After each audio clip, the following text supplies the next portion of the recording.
Hello and welcome to episode 83 of Driver Suit Blog Radio. As always, I'm your host, David G. Firestone.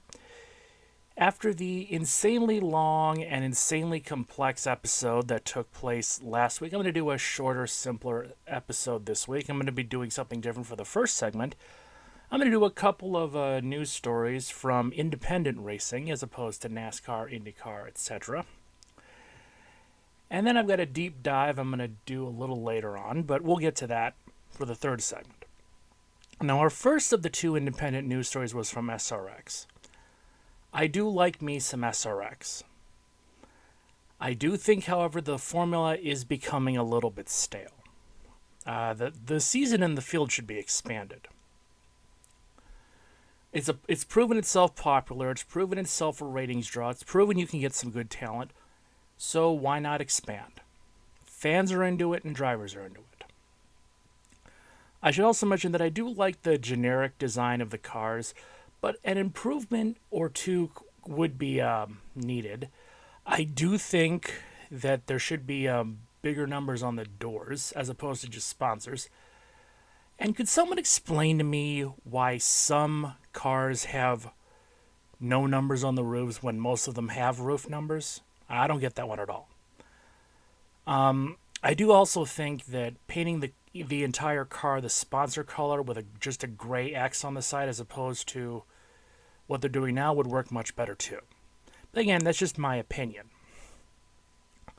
Well, at the second race of the season, we had a very interesting story, and this is from motorsports.com, link in the description.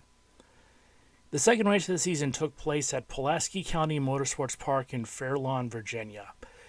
During the feature race with 12 laps to go, Paul Tracy wound up squeezing Joseph Newgarden into the outside wall. This wound up causing a crash that claimed Newgarden, Hailie Deegan, Ken Schrader, and Marco Andretti. Schrader, for his part, was enraged and was quoted as saying, quote, "I'm pretty sure Tracy had Newgarden shoved in the outside wall." He then watches the replay and states, "I'm not racing another race with him, I'm done," end quote. Now, the driver who caused the wreck, Paul Tracy, for his part, really didn't take any responsibility for the incident, stating, Newgarden and I were bouncing off each other for a couple laps. I got nose ahead of him, half a car length ahead of him, and I just got hooked sideways and turned sideways down the straightaway. It was just hard racing at the end with 10 laps to go, and everyone's going forward hard. It's a tough track to get off the corner. It's a bad deal for everybody. So, the consensus here is that Tracy did run Newgarden into the wall, but Tracy's version of it is, well, it was just hard racing. Well, SRX was not happy with this incident and promptly suspended Paul Tracy. And this was not like a day or two later. This was almost at the end of the race. It was initially reported that for at least one race he would be suspended, but it was later decided that Tracy wouldn't be returning for the remainder of the 2023 season. And as of this recording, it is unclear if he will be returning in 2024. Now, it could be argued that, well, this is more of a series of exhibition races. And that is to a certain extent true, but it's still racing. All the inherent dangers are still there. The risk of injuries from impact, still there. Risk of fire, still there. Newgarden, Schrader, Deegan, and Andretti could have all been seriously injured in this pointless wreck. And when it comes to the loss of Paul Tracy, that's not a real loss. Let's look at his stats in SRX.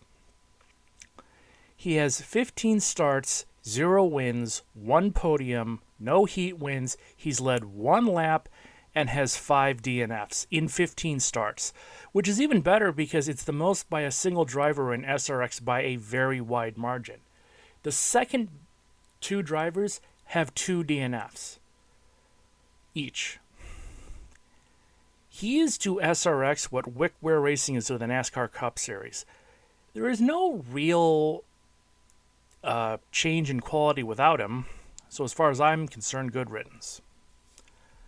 Now we're going to move on to drag racing, and notice that I said drag racing, not NHRA. This was an announcement that was made by flowracing.com, link in the description. I'm going to quote the article. This is a trimmed down version. There's a lot of fluff in this article, so I'm just giving you the meat and potatoes. The Professional Racers Owners Organization, try saying that 3 times fast, in partnership with Drag Illustrated and Bradenton Motorsports Park, announced today that the inaugural Superstar Shootout, a high-stakes, big-money race featuring the stars of Top Fuel, Funny Car, and Pro Stock. Set for February 8th to 10th, 2024 at Bradenton Motorsports Park. Please tell us what state that's in, for those of us who want to buy tickets. The Pro Superstar Shootout will pay more than $1.3 million in total prize money, with $250,000 going to Top Fuel and Funny Car winners and $125,000 to the Pro Stock winner. The entire event will be streamed live via Flow Racing, the official live streaming coverage partner. We believe this is a dramatic new leap for professional drag racing, said Alan Johnson, president PRO. The Pro Stock Shootout will be unlike anything our teams have been a part of, and the results will be a one-of-a-kind show for our fans. This is an opportunity to try some new formats to showcase our sport to a broad audience worldwide. Whether fans are joining us in person or tuning in from home through the Flow Racing live stream, they're going to see the best professional drivers and teams in the sport compete in a different way. It's going to be very exciting to take the expected boost of energy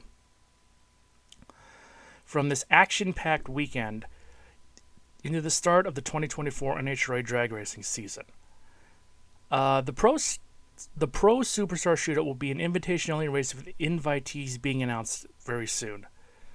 Drivers will run 4 qualifying sessions to determine 8 car fields in Top Fuel and Funny Car and the 16 car field in Pro Stock. Random chip draws will determine the pairings for all rounds of eliminations up to the final rounds. The complete event will be streamed live on Flow Racing, which also produces driver and team features to run during downtime.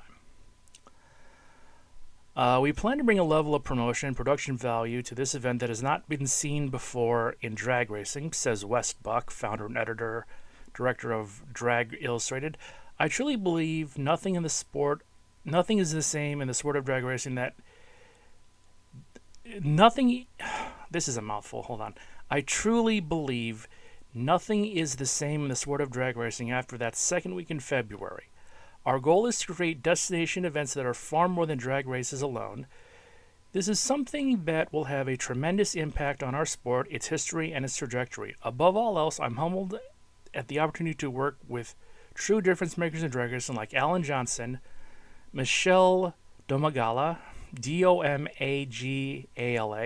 Chad Head, Richard Freeman, Paul Lee, Tony Stewart, Bob Tasca III, Steve Torrance, Scott Woody Woodruff, and others to put what I believe will be the biggest drag race in the world. Okay. I read the whole article, and I just gave you the meat and potatoes of it. Could someone explain to me what makes this drag race different from all our drag races, aside from the chip draws? Someone explain to me what makes it different.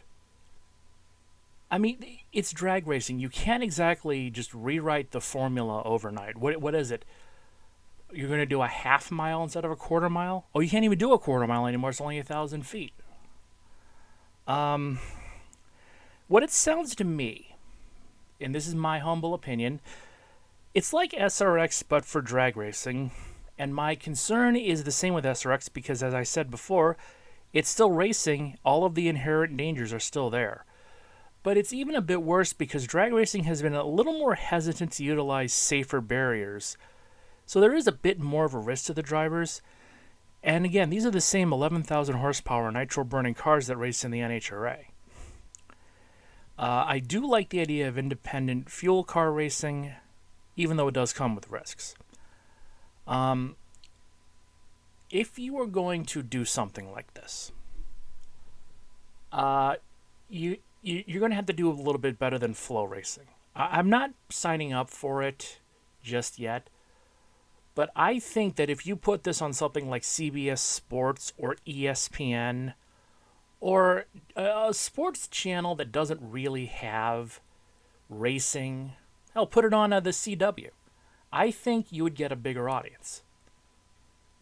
But in terms of the idea, I do like the idea of a SRX for drag racing. And I hope it works, and I hope nobody gets hurt. Now, with that, I'm going to take my first break, and I'll discuss Noah Gragson again.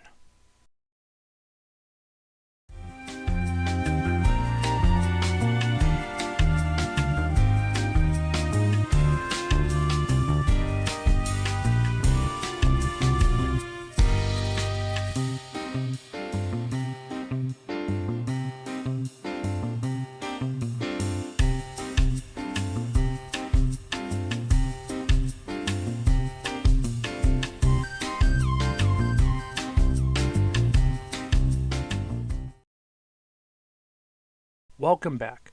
Continuing from last week's rant on racism in NASCAR, I have to keep going because the story kept going. So last week, Noah Gragson was released from Legacy Motor Club in engaging in some very abhorrent and racist behavior. According to Gragson, he claims that, quote, I have asked for Legacy Motor Club to release me from my contract so I can take my time to work through the NASCAR reinstatement process. I love racing and I'm looking forward to a second chance to complete for wins in NASCAR at the highest level, and most importantly, make my family, my team, and the fans proud once again. You know what I haven't heard from Mr. Gragson? I haven't heard an apology. A real one, that is. I've heard a lot. He said some things that sound like an apology but aren't really an apology. I think he's more upset that he got caught than anything else. And he's not really going out of his way to make himself seem like he's actually sorry, which I think is a stupid move, but that's just my opinion. And that's why I say good riddance. Goodbye. Take as much time as you want. I'm not going to miss you. You know why? Because I'm glad for the first time NASCAR is holding everyone to the same standard. It is holding up its members accountable for their actions, which is a good thing. And this kind of sick, disgusting crap has no place in any form of social media. What he liked was disgusting. It was racist. It was abhorrent. But it's part of a bigger problem. It's a much bigger problem because this group of scum that believes this racist kind of stuff is still very much a thing in NASCAR, because when this news broke, the fan base reacted exactly as you'd think they would have. There was a lot of support for Gragson from quote-unquote traditional NASCAR fans, and their responses are even more tone-deaf than you'd think. The things that they've posted on social media range from not understanding why racism is bad to saying that what he did isn't really that big of an issue because it's covered under free speech. No, it isn't. I've discussed it before. It's not. Free speech is a different thing than what you think it is, but some even went so far as to broadcast George Floyd's arrest record in defense of Noah Gragson, even though George Floyd's arrest record had nothing to do with his death in any capacity. I have a message for traditional NASCAR fans who support this type of behavior. If you support any of the racist ideas of traditional NASCAR fans, I want you to turn this podcast off, never listen to it again. Don't follow any of my social media channels because I will not hesitate to block you. I am saying this because you are the reason NASCAR isn't growing, it's stagnating. You are the reason NASCAR has trouble finding sponsorship for their teams. You are the reason the sport is stagnating. You are the reason NASCAR has trouble recruiting minority talent. You are the reason NASCAR has trouble recruiting minority fans. You are doing your sport more harm than you realize. You are helping NASCAR's downfall, and you don't even realize it because you are stuck in the past. This kind of racist bullshit might have been accepted in years past, but that was then, this is now. It wasn't right then, and it isn't right now. And this is something else that the fans of NASCAR need to learn very quickly. I don't care how devoted of a fan you are. I don't care how many races you've been to over the years.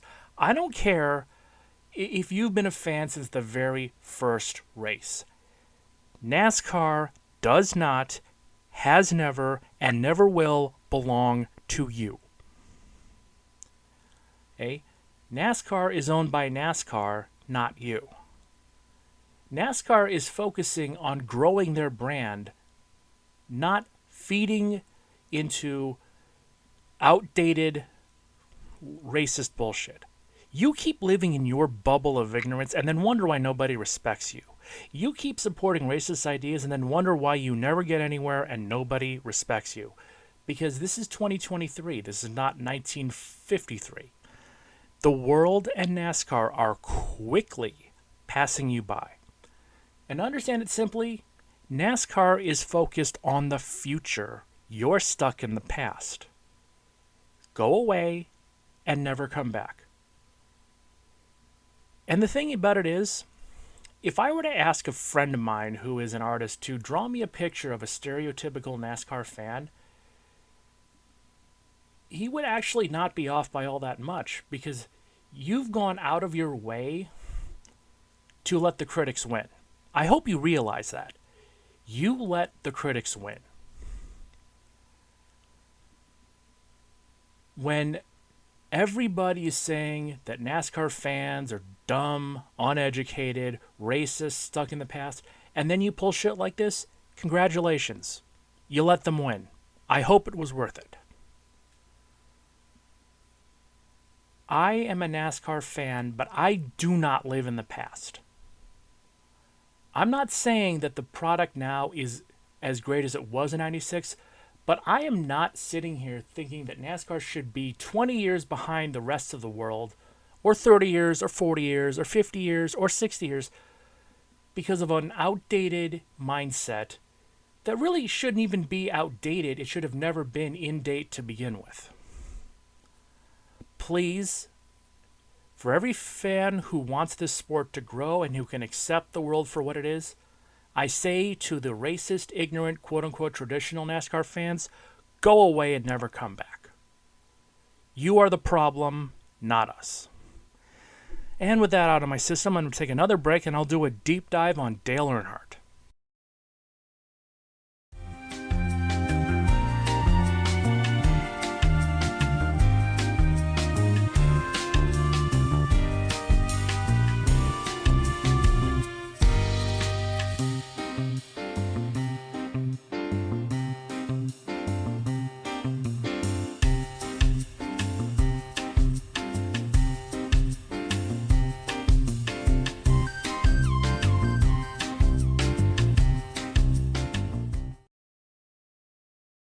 Welcome back. Now that I'm calmed down, I can talk about this last story. I've been sort of sitting on this for a while. It's taken me a while to go through the whole thing. But it's sort of worth it because of how amazing it is, how true it is, and how obscure it is.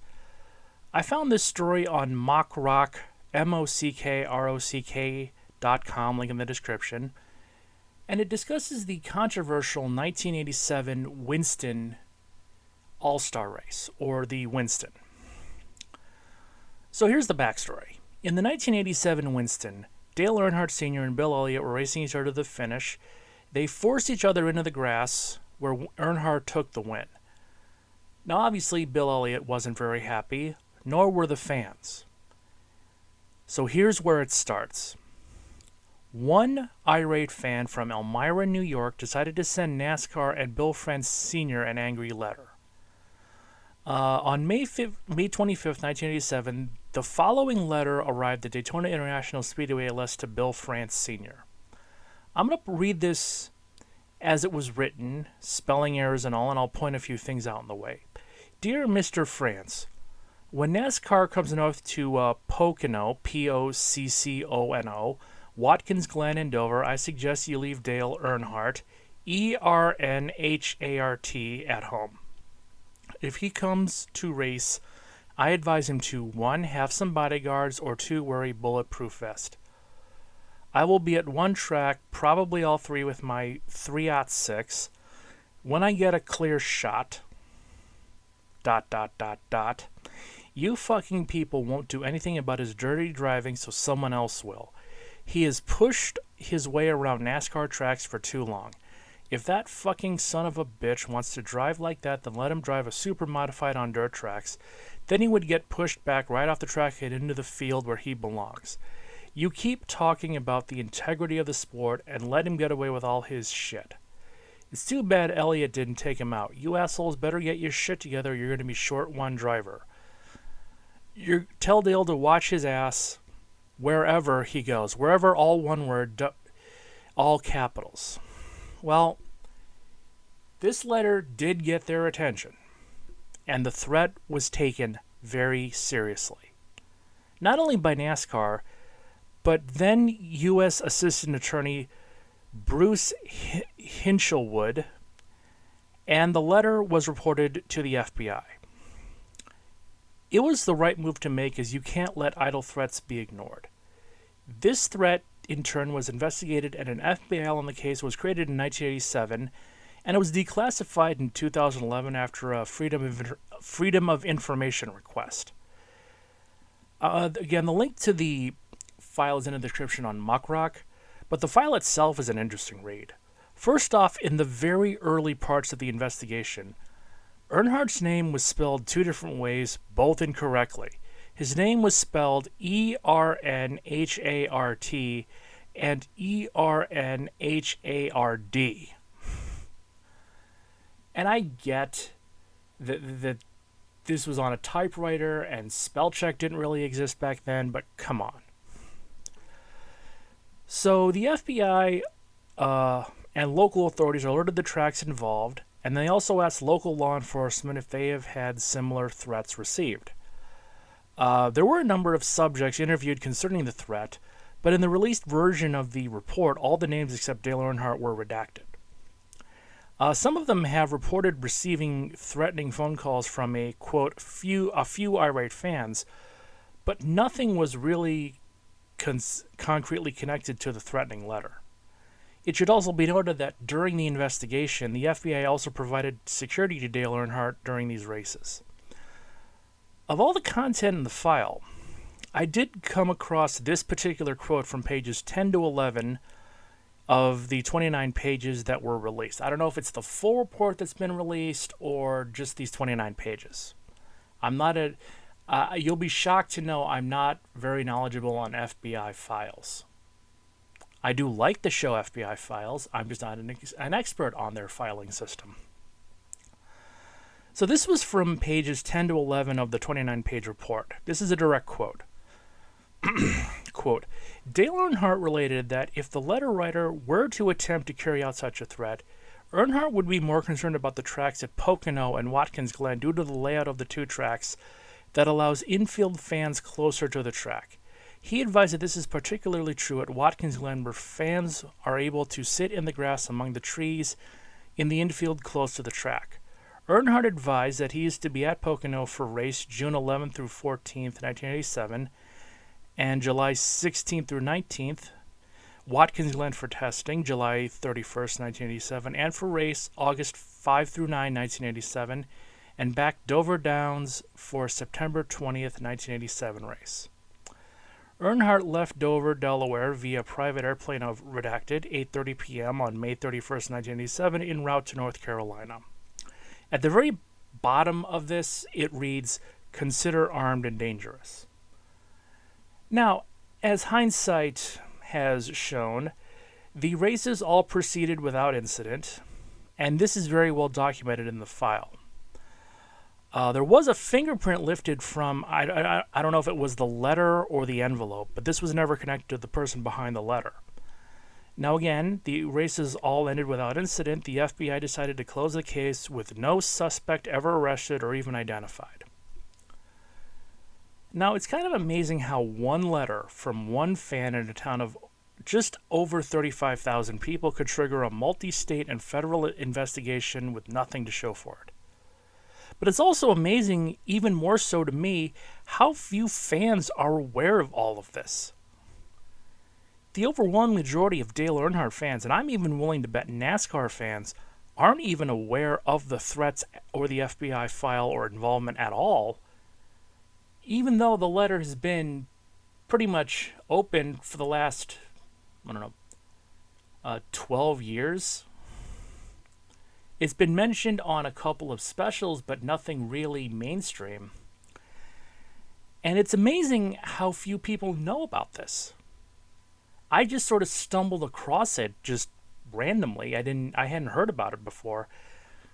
But the file itself is an interesting read if you know what you're looking at. But it just amazes me how nobody heard of this until recently. With that, we finish episode 83. Next week, episode 84. I'm David G. Firestone. Leave a like, comment, share, and subscribe. I will see you next week.